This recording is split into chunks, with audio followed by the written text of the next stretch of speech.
Ben Santer, let's begin with you and tell us what contributions did Stephen Schneider make to climate science? What lasting contributions did he make? Steve was in at the beginning of climate science. He got in on the ground floor in terms of trying to understand human impacts on climate.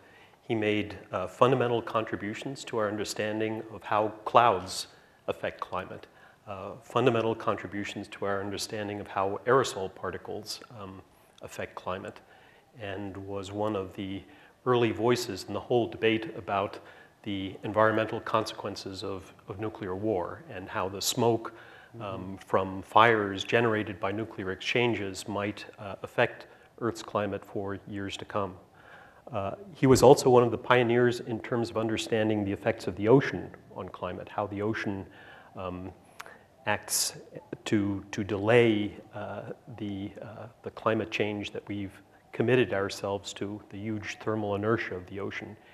He published some of the first papers looking at the role of the ocean in climate change.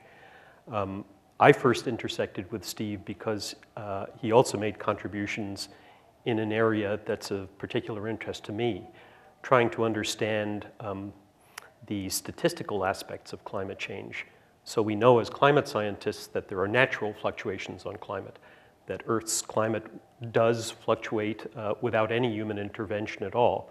There are changes in the sun's energy output, changes in the amount of volcanic dust in the atmosphere, natural modes of oscillation like El Niños and La Niñas, which we know here in California.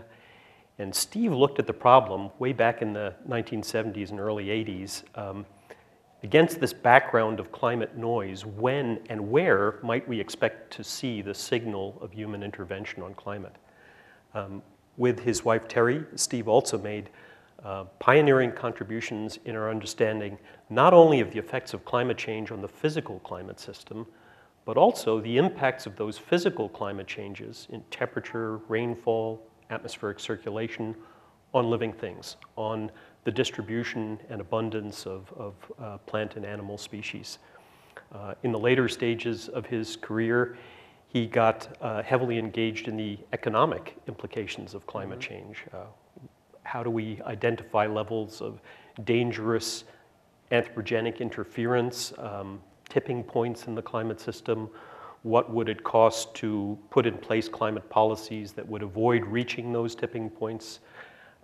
So he made fundamental contributions to climate change science, to looking at the impacts of climate change, and more importantly, I think, to the communication of climate science to policymakers and to the general public. Let's talk about the communication.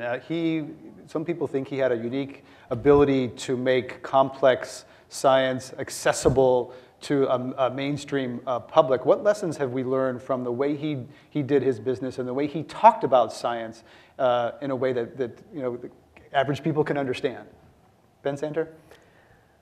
Well, I think that it's unique to combine the things that Steve had, both cutting-edge scientific expertise and the ability to translate that complex science into bite-sized, readily understandable terms.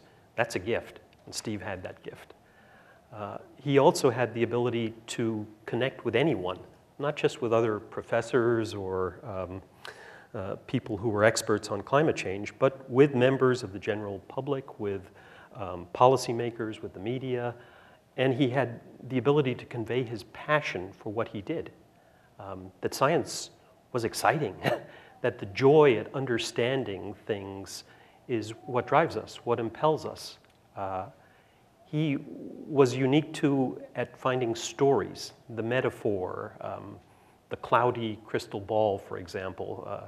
When climate scientists like NOAA try and understand the climatic shape of things to come over the next century, there's a lot of uncertainty in those forecasts, but there are a lot of things that we know. So how do we reduce the cloudiness in that crystal ball? How do we peer more reliably into the future? He was a master at that sort of communication. The loaded die was another metaphor for the future, that by burning fossil fuels and changing the chemical composition of the atmosphere, we're loading the die. And even now with things like ClimateGate, where there were publicly expressed concerns about emails, we heard some of that in the video, or GlacierGate, and one or two errors in the IPCC fourth assessment report of several thousand pages in length. Steve found, curiously enough, a baseball metaphor to explain that, and said, listen, you wouldn't expect a player to have a batting average of 1,000 the whole season. Right. They strike out, and in this vast IPCC fourth assessment report, there are errors, but we've identified them and we correct them. And the bulk of the science, the vast majority of the scientific information in these reports is the best available information we have. So it was that ability to explain things, to find pictures, stories, images, metaphors that was so unique about Steve.